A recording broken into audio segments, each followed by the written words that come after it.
Welcome back to post Super Bowl Monday. Did you watch? You had to have watched. Apparently, lots of you watched because it was the third highest rated event in history. The first, if I'm not mistaken, was the Giants-Bronco game in 1987. I'm pretty sure about that. Somebody should correct me if I'm wrong. The Dow's down 40 points right now. One of the things that everybody talks about during, of course, this Super Bowl are the ads. I actually thought they were ridiculously fun. We had Chief Marketing Officer from Frito-Lay North America here last week, and she was telling us about the little contest they had. 6,100 applicants, Dorito ads, and 2 of them scored in the top 10. 1 and 2 were homemade ads. I love this, which is why Jordan Zimmerman is here with us right now. Founder, chairman, Zimmerman Advertising. You know, I feel like I haven't seen you in forever, and now that I see you, you have this picturesque view behind you that it almost angers me because it's cold here now, Jordan. Hey, Tracy, how are you? I'm great. How are you? I'm doing well, thanks. I'm hoping, good to see you. You too. I'm hoping that even though you are now living in sunny Florida, you were still rooting for the Giants yesterday. Absolutely. I'm a Jersey boy in heart, remember. I know. That's why I'm confirming, letting everyone know. All right, so you're also the ad king. Billions and billions of dollars in advertising come your way. I should ask you first, what did you like? You know, it was really interesting, Tracy. I like different things for different reasons, but I thought the Skechers spot was really interesting, and I thought that, you know, Mr. Quigley, the little dog, when he put his Skechers on, was cute as hell. I thought that the way he beat the Greyhounds was really entertaining, but I thought that it also had the call to action, and I thought "Go like never before" was a great call to action line. It made you feel like if you were a kid watching it, they're going to make me run faster. And it sort of reminded me when I was a kid of PF Flyers, and he used to have the tagline, "They make you run faster and jump higher." So it's kind of like transcended generations and came into Mr. Quigley, which was great, and I connected to that really well. You know, a lot of people thought the ads weren't funny or weren't up to par. And is that true, you as a professional, or are we just so hypercritical these days that we can't enjoy anything? Like, you know, come on, the Sling Baby was awesome. It was fun. It was entertaining. You know, it had the crunch at the end, so it connected to you.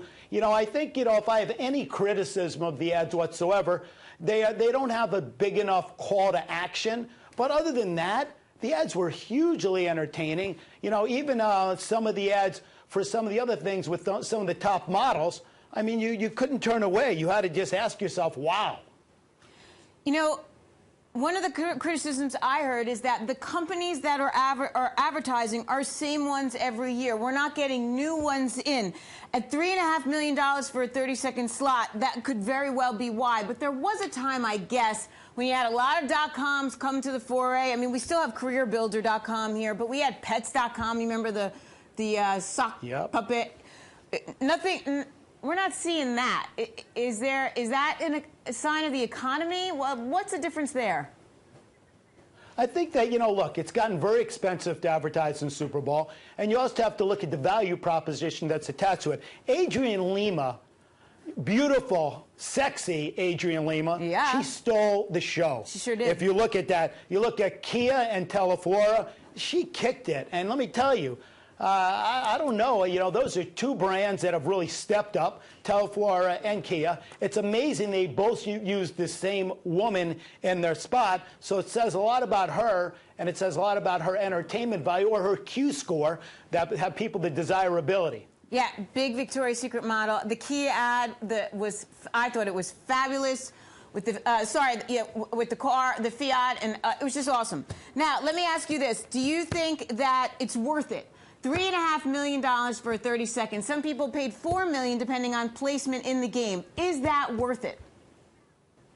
I got to tell you, I believe it is well worth it. It's hard to reach over 100 million people at one sitting that are captivated. People pay attention to the commercials during this time. I mean, so much so, not that people don't normally, it depends upon the entertainment value, but during the Super Bowl, it's extracurricular activity, meaning just as much as they loved Madonna during the halftime show, because she did a spectacular job, I think they love the commercials just as much and wait for that next commercial because of the entertainment value and the effort people put into making them. I'm with you, and I also thought Madonna did a good job. Now, the Doritos thing was really fun because Frito-Lay had a contest. 6,100 entrees into this. They put the top 5 on their Crash the Super Bowl website. They air the top 2. The dog that bribes the cat owner won. The guy made the video for $20. It's the coolest thing. It was great. It was really great. I think that they are very, very creative. They're outside the box. I think Doritos started this 6 or 7 years ago. Yep. It's caught on big time. And, when you think about it, they have 6,100 people that, are active with their brand, but they also are thinking outside the box and trying to do things that are different for their brand to connect to the public. Let me ask you then, let's talk big picture advertising, because you and I haven't talked in a while. What's changing? What do you see changing in the field? Because, one could argue that I don't need this TV $3.5 million nonsense when I have social media for free that I could get out there everywhere, and I can save myself a load of money. It's interesting you asked that, Tracy. We owned the Super Bowl before the Super Bowl for Papa John's.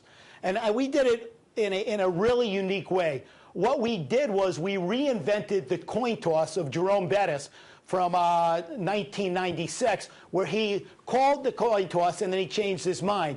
And what we were really doing was we used Peyton Manning as our ref, and Jerome looks up at Peyton and he says, "Peyton, is that you?" And he said, "Oh, yeah, Jerome, it's me. A man's got to work." Because Peyton hadn't worked all season, and it connected with the public in such a big way. But we pre-bought that before the Super Bowl to collect data, because traditional media activates digital media in a big way, and he who has the largest database is going to win.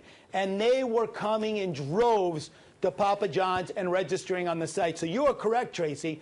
Do you really need a Super Bowl ad, or can you buy pre-Super Bowl, build your database for the future, and again, use that database to activate off of and engage that customer till they buy or die or become a customer for life?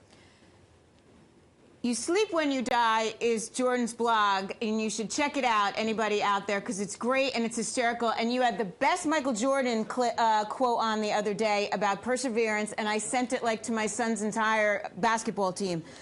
But you obviously are awesome. still... Thank you. It was awesome. Thank you. You obviously are still really busy, Jordan. So what are people looking for these days? Are they coming to you for a social media package? Are they coming to you for the whole enchilada still? I mean, you yourself said, why put an ad on a billboard when everyone's looking down at their phones? No one's looking up. It's interesting, Tracy. They're looking for full media integration. The clients that used to go out and used to look for a digital firm and then a traditional firm aren't doing that anymore, because now the traditional firms have huge digital departments. That is the fastest growing department in Zimmerman. It is fully integrated within our traditional media methodology, meaning we plan our print and we plan our television and we plan our radio and we plan our outdoor and we plan our home. We also now plan our digital, and it is fully integrated and baked together to give our customers, the clients, the best results. And most importantly, they're looking for a full enchilada, as you referred to, right up front. And so they're coming out and they're still doing it, because it interests me that especially during a recession, it seems that the advertising marketing budget is the first to go. And it's the wrong approach, isn't it? You need to keep your name out there even though people aren't spending. Tracy, a couple of things that are really interesting. 2 of our accounts, Ashley Home Furnishings, which is not a need product, it is a want product, had a terrific year. They blew the numbers out of the water because we've activated the audience in so many different ways. And Party City, which I've talked to you about before, they were up almost 9.5% last year. That's a big number for a traditional brand, especially, again, it's a want product, not a need product. And I got to tell you that the brands that are fully integrated, the brands that are activated, and the brands that are connecting to the consumer in unique ways are having incredible, incredible success. And I like these recession times because people pull their reins in, and there's still a big share of business out there to be had, and we're going out there and getting it. Before I let you go, I got to ask you, what'd you think of the Clint Eastwood ad, the Chrysler Clint Eastwood ad? Let me tell you, I love the ad because, you know, they're playing on the second half. We're now in the second half of America. I like that. What I thought they could have done better was better connected to the brand of Chrysler. Other than that, I love Clint Eastwood. I love how dark they shot it. I love the message. And they're right. We are America. We are on the way back. And guess what? Using Clint Eastwood to introduce that was a perfect transition. Agreed, but I agree with you that you almost didn't know it was a Chrysler ad until the bitter end. Exactly. Right? That's the only problem. Exactly. You know, Yeah. you and I have to start talking more about the brands of the candidates out there. So I hope, because this worked brilliantly and you look so awesome in that little shot, that we could do this again. Absolutely, Tracy. It's good to see you, and thanks for bringing me on. And anytime you want to talk about the candidates, I have some real pointed point of views here. Yeah, I know you do. That's why you're going to come back. Jordan Zimmerman, founder, chairman, Zimmerman Advertising. The website is zadv.com. And, of course, you can follow him at JZ Speaks on Twitter. And the blog is You Sleep When You Die, which has become a little mantra of mine now, thanks to you. Jordan Zimmerman, you're the best. Tracy.